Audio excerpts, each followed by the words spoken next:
Isole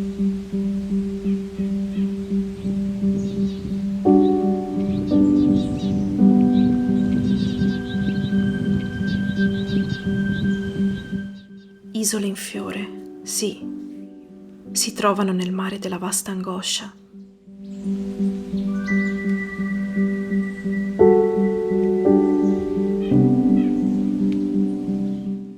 Fu ad una di esse che stamane giunse la mia barca, dai delicati venti pilotata.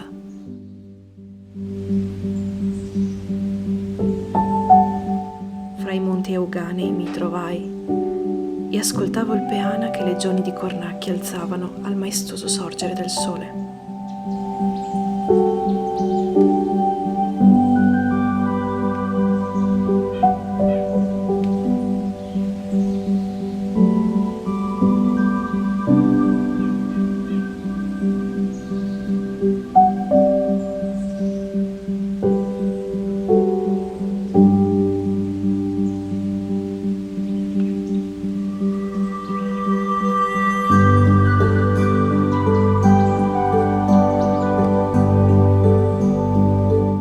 Antichi palazzi, portici, piazze, tante chiese e addirittura un campanile pendente.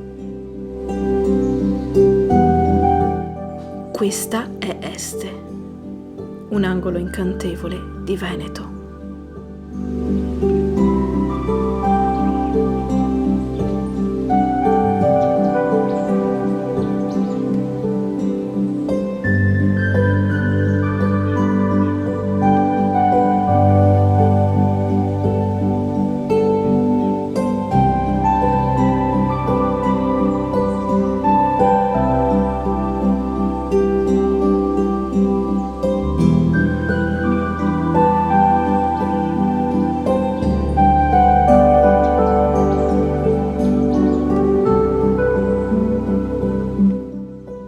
Este doveva essere dominata un tempo da un castello di dimensioni notevoli.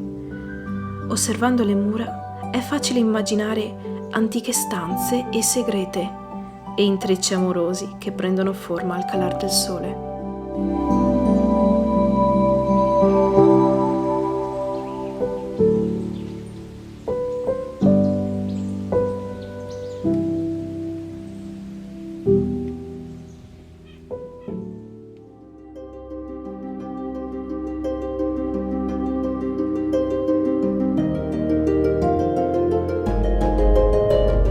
Il castello di Valbona è una delle fortificazioni meglio conservate del territorio euganeo.